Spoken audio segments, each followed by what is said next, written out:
So there is one topic that I really want to touch on, and I think it's been really impactful for me, but also I'm still managing how to work around it.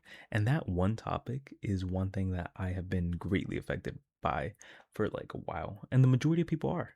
And this thing is self-sabotage, right?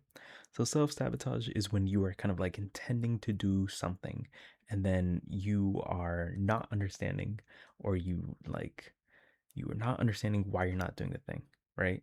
And what you'll kind of realize is that it might be scrolling, it might be distractions, it might be things that are like keeping you genuinely far from actually achieving the goal.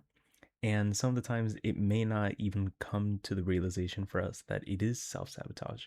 A lot of people oftentimes think that it's more like, oh man, it's a laziness, or like it's the phone, or I'm just so distracted.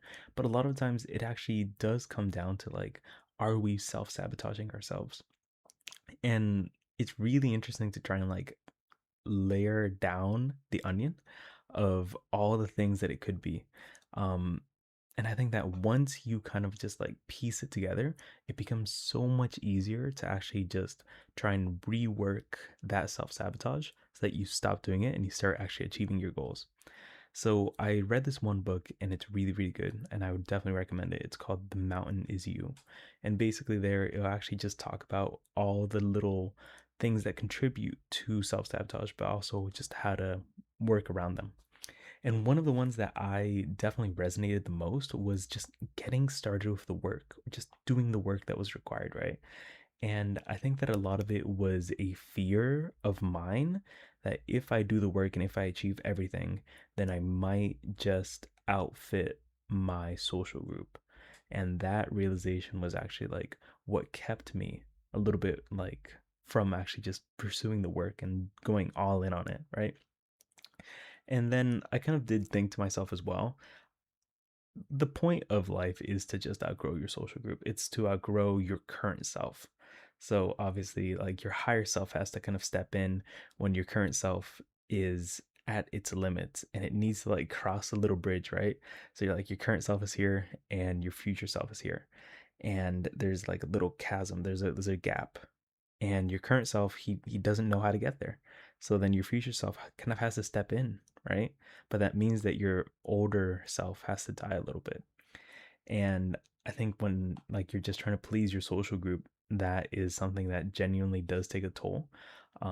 Because you don't, especially when you're young, you don't necessarily want to be so different from your social group unless, the only thing that you really care about is your ambitions and goals, which ultimately is the most important thing.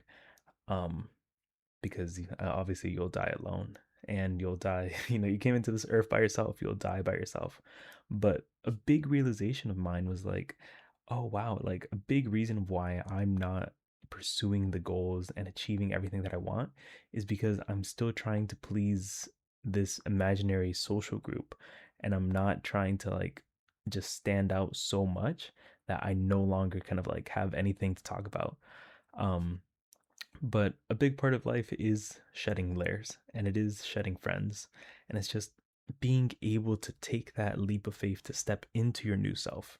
And I think that that's the most beautiful thing.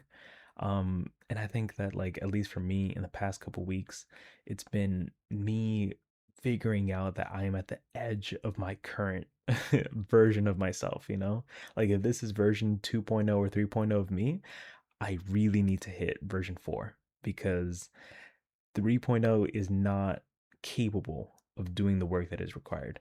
So I kind of have to understand what is keeping me behind and being able to tap into that new lifeline, to that new personality, to that new version of me that can actually just do the work relentlessly without making excuses, right? And I think that when you achieve that, when you start getting to that level, it really just brightens life. It brings you back to yourself. um because I think that if you are not working on the things that you find meaningful, what you end up realizing is like you've given up on life, and you have allowed the social group or your peer group to determine how far you decide that you want to get. And I think the day that that happens is like the day that you really lose yourself, and it's not a good day. So you kind of just want to make the effort to understand why, or like where your self sabotage is coming from, and really just trying to peel that layer back and just like, okay, like where exactly is this coming from? Because the sooner that you can start facing it, the sooner that you can start taking the actions that you already know you need to do to get the life that you want, right? Um, so like a big one for me that I have already achieved, so I'll talk a little bit about it, but it's like weight loss. I lost a lot of weight. I used to be like 300 pounds. Um, and you know, I wasn't maybe I wasn't necessarily thinking this back then, just because all my other friends were actually fit. But if I was in a group of all fat friends, right?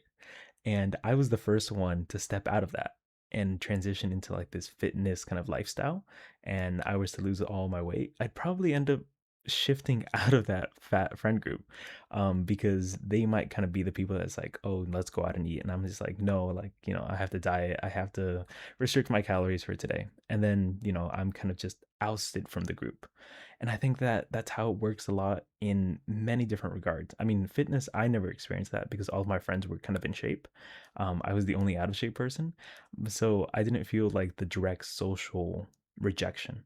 But the same thing can happen when your status is elevated or when your finances are in a really good place.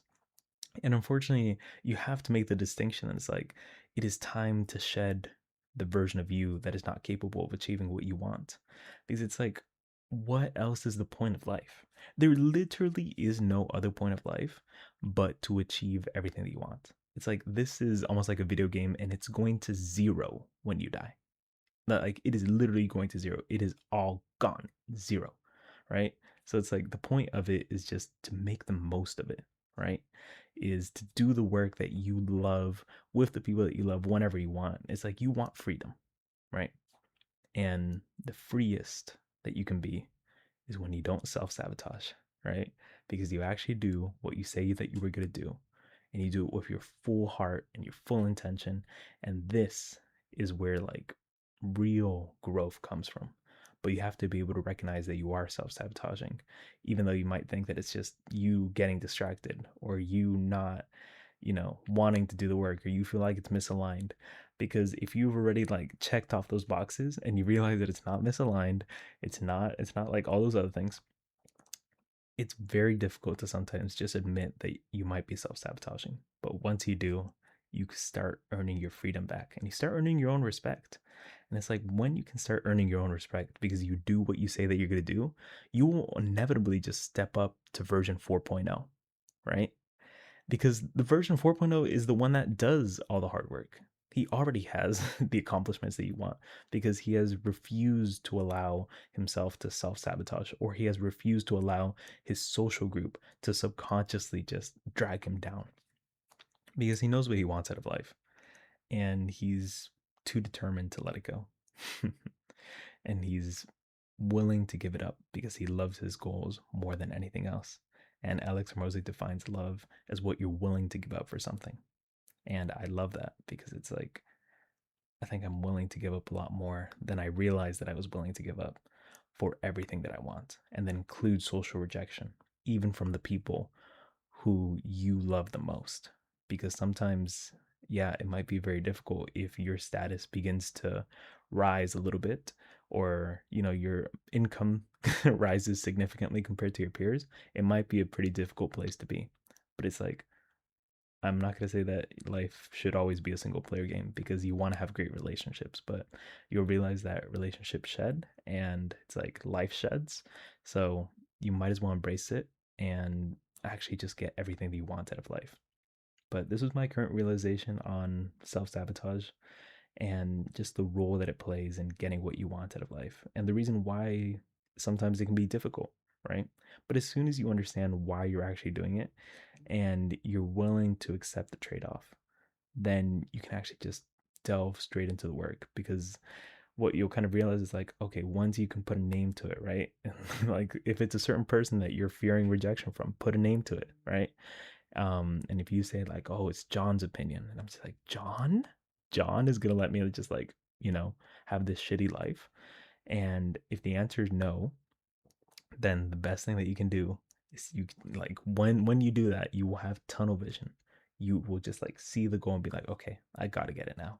You know, nothing's gonna stop me, and that can be, the first day of the rest of your life. So, anyways, that was just a realization I had, but I kind of wanted to just talk about that a little bit because it's something that has plagued me for a long time now. But I really hope that helps. Enjoy the rest of your night. Take care.